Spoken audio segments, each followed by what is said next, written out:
Hello viewers, আসসালামু আলাইকুম। আশা করি সবাই ভালো আছেন এবং সুস্থ আছেন। এবং আপনারা জানেন অনেক লকডাউনের কারণে হয়তো দেখা যায় আপলোড করতে পারিনি ভিডিওগুলো অনেক কিছুই। তো আমি গ্রামে ছিলাম, চলে আসছি ঢাকায় এবং আমার কাজ চলতেছে। ইমার্জেন্সি যারা কাজ ছিল লকডাউনের মধ্যে আমি কাজগুলো করে গেলাম এবং ভিডিওটা করার মতো সময় হয়নি, এই জন্য করাও হয়নি।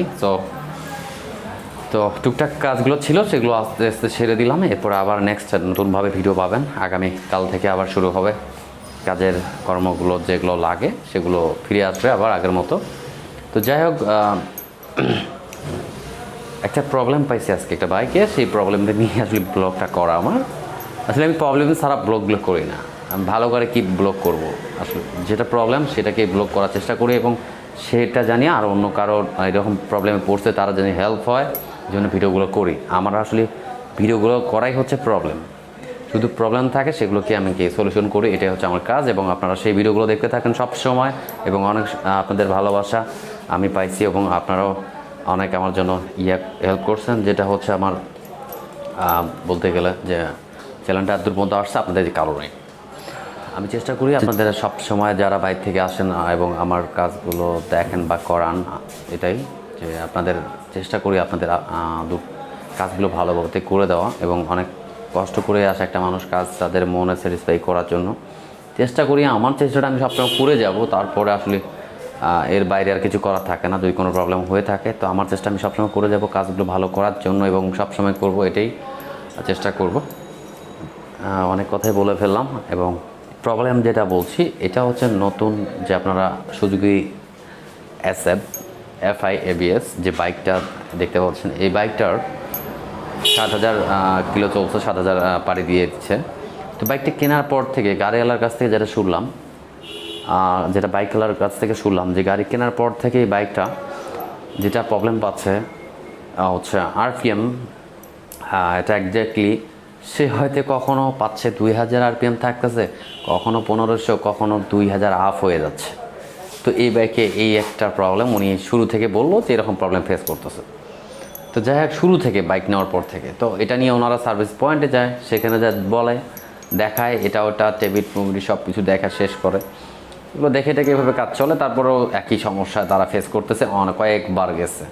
তারা লাস্ট পর্যায়ে এটাকে বলছে যে RPM এটা FI গাড়ি এরকমই থাকে, এরকমই এটা আপ ডাউন করে, এই ধরনের তাদেরকে বুঝতে ছেড়ে দেয়। তো আসলে বিপদটা হচ্ছে কাস্টমার যেটা লাগবে সেটা আসলে মেইনলি কোনো প্রবলেম থাকলে সেটাকে রিপ্লেস করেন, কাস্টমারকে বলেন। সেটাও না বলে যদি আপনারা মানে সেই তাকে বলা হয় যে এটা এই সিস্টেমে চলে, FI গাড়ি এইটাই হয়, RPM 2500-3000 এরকম বেড়ে যায়, এটার মানে বললে এরা বোঝে না। তখন যখন নিয়ে যায় তখন ঠিক থাকে, যখন ওনারা বাইরে চলে তখন তাদের কাছে প্রবলেমগুলো আসে এবং আমি সেটা পাইছি যে কিছুক্ষণ গাড়ি গরম হয়ে গেল, গাড়ি গরম হওয়ার সঙ্গে সঙ্গে আপনার অটোমেটিকলি RPM 3000-এ চলে যায়। তাহলে একটা বাইক যখন আমি 50-এ টানবো সেখান থেকে RPM আমার 6000 বা 4000-এ আছে, সে 4000 থেকে আমার আরও 2000 ইনস্ট্যান্ট বেড়ে গেল, তখন তো রিস্ক প্রবলেম। তো যাই হোক, এটা নিয়ে অনেক আসলে প্রেশানি, উনি লাস্ট পর্যায়ে গাড়ি বিক্রি করবে এরকম একটা চিন্তা ধারণা, কারণ বাইক এত প্যারা দিচ্ছে। তো যাই হোক, এই বাইকটা আমার খুব আগের অনেক পরিচিত ছিল, হীরা নাম। তো তার বড় ভাই মনে হতে পারে এলাকার, পরে আমার নাম বলে দিয়েছে এবং যে ওখানে যান, এটাই আপনি FI গাড়ি যেহেতু কাজ করে আপনি ওখানে চলে যান, আপনার ব্যাপারটা দেখবে এবং আপনি যে ফোন দিবেন আমি কথা বলবো। এইভাবে উনি আসছে, কথা বলছি আমি। তো আসার পর কথা বলা এমনি দেখলাম, আমার আগে এটাকে যে যে জিনিসগুলো দেখার দরকার ছিল সেইগুলোকে আমি চেক করলাম। চেক করার পর আমার কাছে সব কিছু দেখার পর সব কিছু কমপ্লিট দেখার পর আমার ঠিক আছে। তারপর আমি কিছুক্ষণ ওয়েট করলাম, গরম করলাম, তারপরে দেখি না RPM-এর আগের থেকে বেটার কমছে, কিন্তু বাট পারফেক্ট করতে হবে আমার কাজটা। এই কমছে একটু বাড়ছে এটা আসলে বিষয় না, পারফেক্ট করে আমাকে গাড়ি দিতে হবে। আর তারা বলছে যে গাড়ি আজকে যেখান থেকে বের হয় যদি ভালো না হয় তাহলে গাড়ি সেল করে দেবে। এটাই আমার কাছে লাস্ট চিকিৎসা ছিল আমার কাছে তাদের, সেটাই চিকিৎসা করলাম। লাস্ট চিকিৎসাটাই ছিল হচ্ছে যেটা করানো হলো সেটা হচ্ছে আপনার এই বাইকের ভ্যালভ দুটো চেঞ্জ করা হলো। আমাদের বুকে যে ভ্যালভ আছে দুইটা, এইরকম বাইকের ভিতরেও দুইটা ভ্যালভ আছে। তো ভ্যালভ দুটো সবসময় তো আপ ডাউন করে, তো বুকে মাঝখানে কোল আপ ডাউন করে, সেম মানুষ এবং বাইকের মধ্যেই দুটাই থাকে একই রকমই, এইরকম ভ্যালভ কাজ করে। তো যাই হোক, এই দুটার হচ্ছে ভ্যালভ, একটা ইনটেক একটা অ্যাডজাস্ট। আপনারা হয়তো ভাবতেছেন ইনটেক অ্যাডজাস্ট কোনটা। ইনটেক যেটা হবে সেটা হচ্ছে বড় ভ্যালভ, আর একজাত যে ভ্যালভ হবে সেটা হচ্ছে ছোটোটা, কারণ এটা বাতাস পাস করে বের করবে আর এটা হচ্ছে তেল নিয়ে ব্লক করে দেবে। দুইটার কাজ হচ্ছে এরকম আপ ডাউন করে। তো এইখানে ভ্যালভটার প্রবলেম ছিল, একটু ভ্যালভটা টাল হয়ে গেছে, প্লাস ভ্যালভের ডাউন প্রবলেম হয়েছে, এখানে হালকা খেয়ে গেছে এবং ভ্যালভগুলো লিক করতেছিল। লিক করার কারণে গরম হলে ওটা লিক করতেছে, কম্প্রেসর যেটা দরকার ছিল ছেড়ে দিচ্ছে, বাতাসটা ছেড়ে দিলে তখন রেঞ্জ অটোমেটিকলি বেড়ে যাবে। তো এই বাইকগুলো ছিল কার্বোটার বাইকে দেখা যায় এরকম সমস্যা হলে বিভিন্ন ধরনের আপনারা হাতানো যায়, করা যায়। কিন্তু এটা তো এফআই বাইক, সেন্সরের কোনো প্রবলেম থাকলে সেটা সঙ্গে সঙ্গে শো করবে, সেটা মিটারে শো করবে, সিগন্যাল দিবে। তো তাতে তখন ধরা যায়, কারণ এখানে কোনো ধরনের সব কিছু সেন্সরও কাজ করতেছে, অটো যে সেন্সরটা থাকে রেঞ্জ হাই থাকে। একটা জিনিস বলি, সকালবেলা যারা এই বাইকটা চালান, সকাল টাইম যখন গাড়ি স্টার্ট করবেন তখন 2000 আরপিএমে যাবে, এরপর 40 সেকেন্ড টাইম নেবে, তারপরে আরপিএমের জায়গার মতো সেট চলে যাবে। এটাই হচ্ছে সিস্টেম এফআই। অনেকেই হয়তো জানে না, তাই এই জন্য বলে দিলাম। যাই হোক, এটা যেহেতু আরপিএম অটোমেটিকলি 3000 ক্রস করে যাচ্ছে বাইকের। এখন পর্যন্ত কাজ করা শেষ, গরমও করলাম, দেখলাম মোটামুটি এখন আমার কাছে ঠিক। আমি এটাকে চালাবো, টেস্ট ড্রাইভ দিব, দেখি, তারপর আপনারা দেখতে থাকুন ভিডিওটা। এবং আমি কাজগুলো করছি এবং ওই ধরনের যে সেটিংগুলো করা আছে ভিডিওটা দেওয়া আছে, আপনার ভিডিওটা দেখতে পারেন চাইলে। আর এগুলোই সেই জিনিস যেটা প্রবলেম, সেটাকে রিপ্লেস করা হয়েছে এবং গাড়ি কমপ্লিটলি করা শেষ। আর যেগুলো লাগানো হয়েছে বা সেটিংগুলো, সেই ভিডিওগুলো দেখবেন। আর এটা কমপ্লিট আমি চালাই, টেস্ট ড্রাইভ দিই, তারপর আমি আসলে যদি যার বাইক সে যদি কথা বলতে চায় তাহলে কথা বলতে পারি, আর যদি না বলতে চাই আমি দেখে লাস্ট ফিনিশিংটা দিব। আপনারা দেখতে থাকুন ভিডিওটা। আর অবশ্যই ভালো লাগলে লাইক দিবেন, শেয়ার করবেন, সাবস্ক্রাইব করবেন। আর যদি কাজ করার কারো ইচ্ছে থাকে, আমার কাছে এখানে আসার পর্যন্ত আমি চাঁদরাত পর্যন্ত আছি, অর্থাৎ চাঁদরাত পর্যন্ত আমি আছি। আপনারা আসার আগে একদিন আগে আমাকে জানাইতে হবে, কনফার্ম করতে হবে, তাহলে আমি এভাবে কাজ করব। ওকে, ভালো থাকবেন, সুস্থ থাকবেন, আল্লাহ হাফেজ। বন্ধ। এখানে যে ময়লাগুলো দেখতে পাচ্ছেন, এগুলো সব হচ্ছে তেলের ময়লা এবং কার্বন জমে যায়। অনেকেই আমরা যেটা জানি কার্বন অকটেন ক্লিনার, যেগুলো ফুয়েলের তেলের ভিতরে মারি আমরা। তো এই জায়গার ময়লাটা হচ্ছে আলগা করে তারপরে এটাকে পাইপ দিয়ে বের হয়ে চলে যায়। তাহলে এই ময়লাগুলো যখন থাকে, এত পিস্টনের উপরে যখন ময়লা জমে যায় এই কার্বনগুলোই, তখন এটাকে সেই কার্বন বলা হয়, যে কার্বনগুলো আপনার পিস্টনের সাইড দিয়ে জমে আছে, যার ফলে আপনার গাড়ির জাম হয়ে থাকে। তো সেগুলোই আমরা ক্লিন করতেছি কার্বনগুলো। তো আর বাইকের যেটা প্রবলেম ছিল হচ্ছে গাড়ির 3000-4000 আরপিএমের রেঞ্জ উঠে যাচ্ছে, তার মানে আমার ভ্যালভ দুইটা হচ্ছে মিস করতেছিল, যার ফলে আমাকে এত তাড়াতাড়ি বাইকের খুলতে হলো। আর এটার খোলার কারণও হয়েছে, বাইকে হয়তো অনেক জায়গায় কাজ করাইছে এবং অনেক বিভিন্নভাবে এটাকে অ্যাডজাস্ট করা হয়েছে টেবিলের কারণে। চাপ খাইতে এমনও হয়ে যায় যে ভ্যালভগুলো টাল হয়ে যায় অনেক সময়, যার কারণে লিক করে, বিভিন্ন ধরনের এই ঝামেলাগুলো বইতেছে। এখন এই বাইকওয়ালার কথা যে এই গাড়ি যদি এটাই হচ্ছে আমার কাছে আসছে লাস্ট চিকিৎসা তার, এটা যদি কমপ্লিট হলে ওকে, আর না হলে গাড়ি সে বিক্রি করে দিবে। এই হচ্ছে অবস্থা তার, যার বাইক। যা গল্প বললাম সেগুলোই বাস্তব, তাই বলি।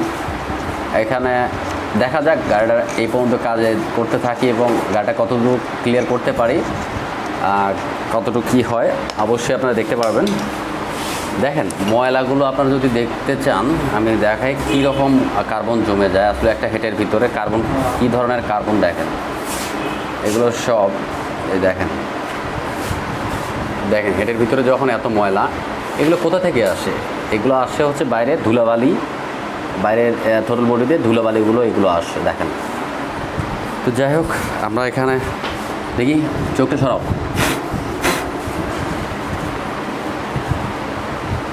আউটলাইনটা দাও তো। আচ্ছা, মারো, সাইড দিয়ে মারো, হাওয়াটা পিছনের এই সাইডগুলো দিয়ে মারো।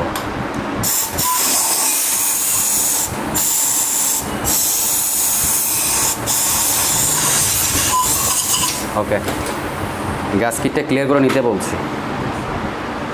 আর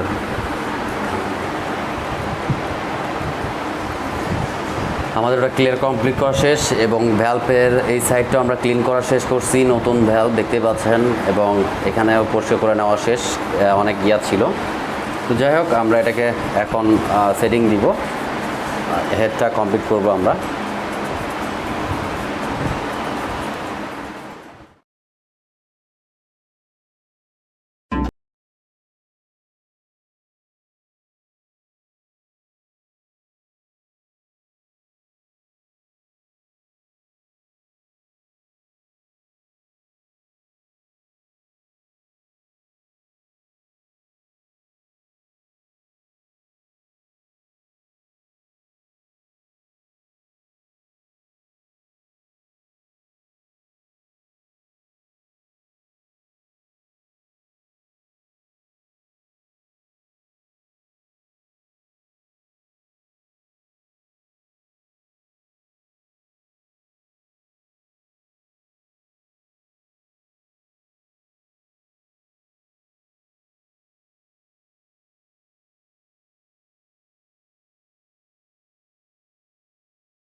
যেহেতু বাইকটা চালাইলাম, আমার বাইক পারফেক্ট, আমার কাছে ওকে স্যাটিসফাই, আমি কাজটা করে কমপ্লিট।